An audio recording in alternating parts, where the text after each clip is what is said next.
Olá! Toda empresa que movimenta um produto ou entrega um serviço tem um coração que pulsa. E esse coração se chama logística. E, claro, todo motor tem um custo de funcionamento. Entender, medir e gerenciar esse custo, olha, não é só uma tarefa da contabilidade, é o centro da estratégia e da competitividade de qualquer negócio. E é exatamente isso que faremos aqui. Vamos decifrar a gestão de custos logísticos passo a passo, do conceito mais básico até a aplicação prática. Para a gente entender o desafio central, vamos pensar numa coisa simples, uma sapataria. Imagina que alguém entra procurando um sapato, mas não tem o modelo, a cor ou o número exato que a pessoa quer. O que acontece? O nível de serviço foi baixo e a venda, provavelmente, foi perdida. Agora vamos para o outro extremo. A loja decide ter absolutamente todas as combinações possíveis em estoque. O serviço ao cliente seria perfeito, certo? Sim, mas o custo para manter tudo isso, capital parado, armazenagem, o risco de o produto sair de moda, seria tão gigantesco que poderia quebrar o negócio. Esse é o dilema, o chamado trade-off fundamental da logística. Buscar o equilíbrio perfeito entre o melhor serviço possível e o menor custo total possível. Bom, o nosso roteiro aqui é bem direto. Primeiro, vamos entender o tamanho do impacto dos custos logísticos na economia e nas empresas. Depois, a gente vai montar um vocabulário comum, um dicionário para todo mundo falar a mesma língua. Em seguida, vamos aprender a classificar esses custos para facilitar a análise. E, por fim, vamos colocar a mão na massa e aplicar tudo isso numa ferramenta super importante, o cálculo do ponto de equilíbrio. Então, vamos começar colocando números nessa conversa. Porque falar de custos logísticos não é um exercício de teoria, não. Estamos falando de valores que têm um impacto profundo de verdade no resultado das empresas e na eficiência da economia de um país inteiro. Olha só esse número. De acordo com a Confederação Nacional do Transporte, a CNT, os custos logísticos representam 12,7% de todo o produto interno bruto do Brasil. Para ter uma ideia, isso dá algo em torno de 749 bilhões de reais. É uma fatia gigantesca de toda a riqueza gerada no país que vai só para movimentar, estocar e distribuir mercadorias. O tamanho do desafio é macroeconômico. Agora, vamos aproximar a lente e olhar para dentro das empresas. O impacto continua enorme. Um estudo da Fundação Dom Cabral de 2017 mostrou que, na média, 12,37% do faturamento bruto das empresas brasileiras é consumido por custos logísticos. O ponto aqui é o seguinte: a cada R$ 100 que uma empresa fatura, mais de R$ 12 vão embora só para fazer o produto chegar ao cliente. É muito dinheiro. E o mais interessante é quando a gente abre esses custos para ver o que tem dentro. Essa pesquisa detalha direitinho o que pesa mais. Reparem, transporte de longa distância, transporte de matéria-prima e distribuição urbana estão lá no topo da lista. Fica muito claro que o grande desafio de longe é a movimentação das cargas. E isso nos leva a um ponto central, um elo que conecta tudo, o transporte. Mas por que o transporte pesa tanto no Brasil?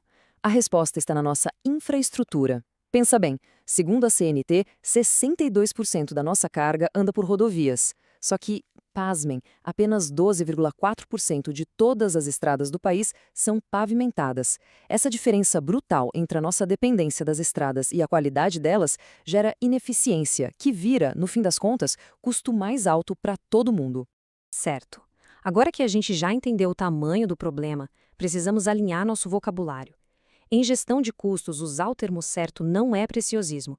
É a base para fazer uma análise correta e tomar decisões inteligentes. Então, vamos construir juntos esse dicionário passo a passo. Vamos começar com uma palavra que parece simples, mas que tem duas faces: valor.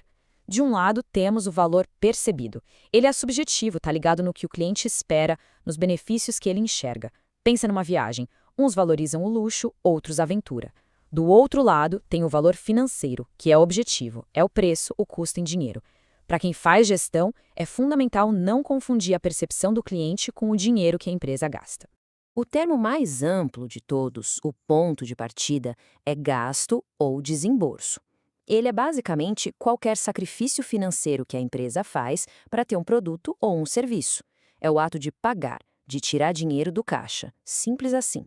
Agora, um tipo especial de gasto é o investimento. A diferença aqui é a expectativa de gerar benefícios no futuro.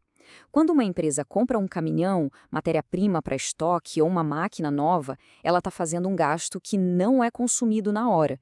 Ele é ativado no balanço, porque vai ajudar a gerar receita por um bom tempo. E agora chegamos na palavra-chave, custo. Um custo é todo gasto que está diretamente ligado à produção, à atividade principal da empresa. É o valor da matéria-prima que vai no produto, a energia que a fábrica consome, o salário do pessoal da linha de produção. A pergunta é, se eu tirar esse gasto, a produção para? Se a resposta for sim, é um custo. Já a despesa é prima do custo, mas não é a mesma coisa. Ela é um gasto necessário para manter a empresa funcionando e gerar vendas, mas não está amarrada diretamente à produção. São as chamadas atividades meio, o salário do pessoal do escritório, a comissão do vendedor, o marketing. Por último, temos a perda. Esse é aquele gasto que ninguém quer ter. Ele é anormal, não foi planejado e não gera nenhum benefício, nenhuma receita. Pensa num incêndio, numa enchente que estraga o estoque, ou num produto que fica obsoleto de repente. É um consumo de recurso que não estava no script. Muito bem. Com os termos definidos, o próximo passo é organizar a casa. Classificar os custos é o que transforma uma pilha de dados em informação útil para a gestão. É o que permite fazer análises mais profundas e tomar decisões melhores. Basicamente, podemos olhar para os custos de duas maneiras. Primeiro, em relação ao comportamento deles. Eles podem ser fixos, ou seja, não mudam com o volume de produção, como o aluguel de um galpão, ou podem ser variáveis, que aumentam ou diminuem junto com a produção, como a matéria-prima.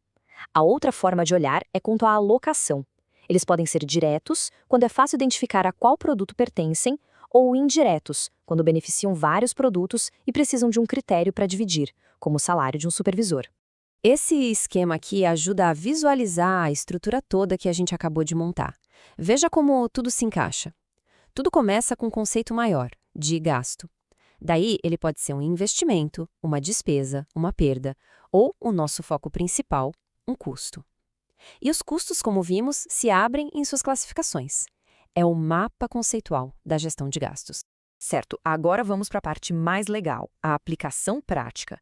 Com essa base de conceitos bem sólida, a gente pode usar uma das ferramentas mais poderosas de análise, o cálculo do ponto de equilíbrio. Ele responde àquela pergunta fundamental de qualquer negócio: a partir de que momento a operação começa a dar lucro? Mas antes de achar o ponto de equilíbrio, a gente precisa de um conceito-chave: a margem de contribuição. Pensa assim, para cada venda que uma empresa faz, uma parte da receita cobre os custos variáveis daquele produto, certo? O que sobra desse dinheiro é a margem de contribuição. É essa sobra que vai, de fato, contribuir para pagar todos os custos fixos e, depois disso, gerar o lucro. E aí sim chegamos ao ponto de equilíbrio, ou break-even point.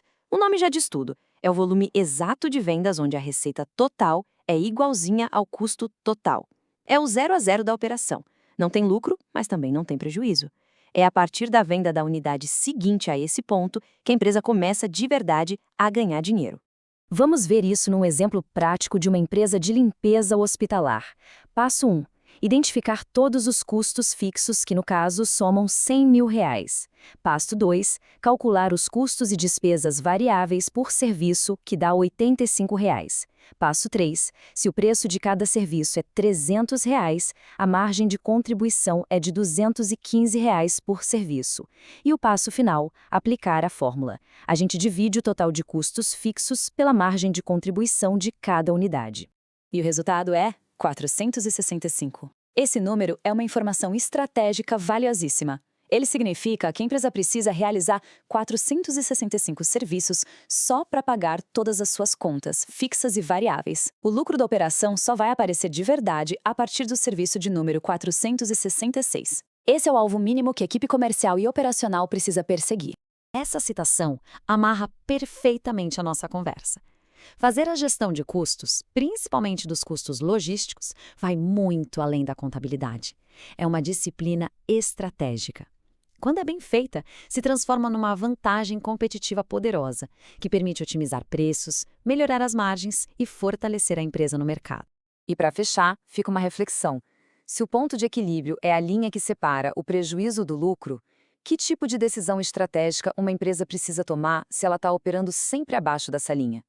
A resposta não é única, claro, e exige usar todos esses conceitos que a gente viu, analisando o que dá para mexer nos custos fixos, nos custos variáveis e até mesmo na estratégia de preços.